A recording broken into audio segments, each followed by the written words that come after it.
আজকে আমি বানাবো বলিয়ারা মাছের সরষে ভাপা।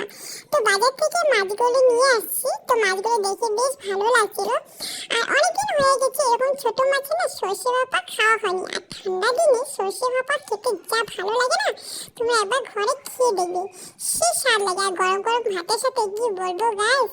তো মাছগুলো পরিষ্কার করে সুন্দর করে আমি বেছে নিলাম, আর সাথে দিয়ে দিলাম লবণ, আর একটু দিয়ে দেবো হলুদ গুঁড়ো। তো যে যেরকম হলুদ খাও সেরকম করে দিতে পারো, যে যেরকম তুমি নুন খাও সেরকমই দিতে পারো, তোমরা তোমাদের পছন্দের মতো দিতে পারো। তো এখানে আমার হলুদ দেওয়া হয়ে গেছে। এখন সাথে দিয়ে দেবো তেল, সরষের তেল, কারণ কাঁচা সরষে দিয়ে বানাতে হবে। আর যে যেরকম ঝাল খাও ঝালও দিতে পারো। আমি 3টে কাঁচা লঙ্কা দিয়ে দিলাম, তোমরা চাইলে একটু বেশিও দিতে পারো, কারণ আমি সরষে বাটার মধ্যে না 3টে কাঁচা লঙ্কা দিয়েছি, যার জন্য আমার আর লাগবে না। তো এখানে আমি কড়াইটা বসিয়ে দিলাম। এখন জলটা যেহেতু ফুটতে হবে, জলটা গরম হবে।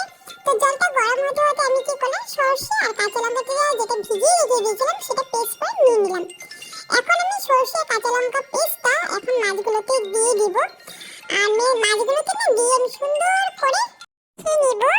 আর মেখে ভালো করে মিক্স করে একদম নুন হলুদ একসাথে করে একদম ভালো করে মেখে টেকে আমি এখন ঢেকে দিব টিফিন গাড়ি দিয়ে। তো আমার মাছের সরষে একদম মেরিনেট করা হয়ে গেছে গাইস, তোমরা দেখতেই পারছো। গরম গরম সরষে ভাপা ভাতের সাথে আহা, আমার জিভে জল এসে পড়েছে।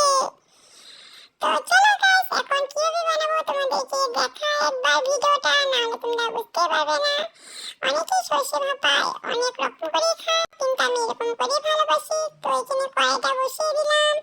আর এখন টিফিনটা আমার লাগানো হয়ে গেল, টিফিনটা আমি লাগিয়ে দিলাম। আর এখন টিফিনটা বসিয়ে দেবো কড়াইতে। কড়াইতে বসিয়ে দিলাম টিফিন, আর এখন ঢেকে দিব আমি। আর ঢেকে দিয়ে একদম আধা ঘন্টা একদম লো ফ্লেমে একদম বানাবো। আর বানানো হয়ে গেলে ঢাকনাটা আমি উঠিয়ে দেবো গাইস। তো ঢেকে দিয়েছি দেখো। তো এর মধ্যে একবার উঠিয়ে দিলাম, দেখো জলটা কি সুন্দর করে ফুটফুট করছে গাইস। তো টিফিনটা এটা আমি এখন নামিয়ে দেবো। আমার যেহেতু সরষে ভাপা হয়ে গেছে, আর দেখবো সরষে ভাপাটা কেমন হয়েছে। তো চলো গাইস একবার খুলে দেখে নিই।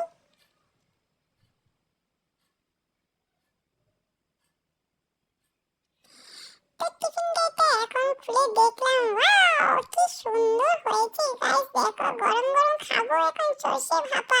তো বাটিটার মধ্যে আমি এখন ঢেলে নেব। আর দেখো কেমন হয়েছে বলিয়ারা মাছের সরষে ভাপা। তোমাদের যদি এই ভিডিওটা দেখে যদি ভালো লেগে থাকে, তো প্লিজ এবার ঘরে এরকম করে বানিয়ে খেয়ে দেখবে কেমন লাগে কাঁচা মাছ। আর এই মাছটা ভেজে খেলে একদম ভালো লাগবে না। তোমরা জানো ইলিশ মাছের সরষে ভাপা হয়, আর এক ছোট ছোট মাছের ভাপা করা যায়। অনেকে অনেক রকমের মাছ দিয়ে বানায়। তো আমি সে বলিয়ারা মাছের সরষে ভাপাই করলাম। তোমাদের আমার ভিডিওটা দেখে যদি ভালো লেগে থাকে গাইস, তো প্লিজ প্লিজ প্লিজ আমার এই রুনঝুন কিচেন চ্যানেলটা তোমরা সাবস্ক্রাইব করে দিও।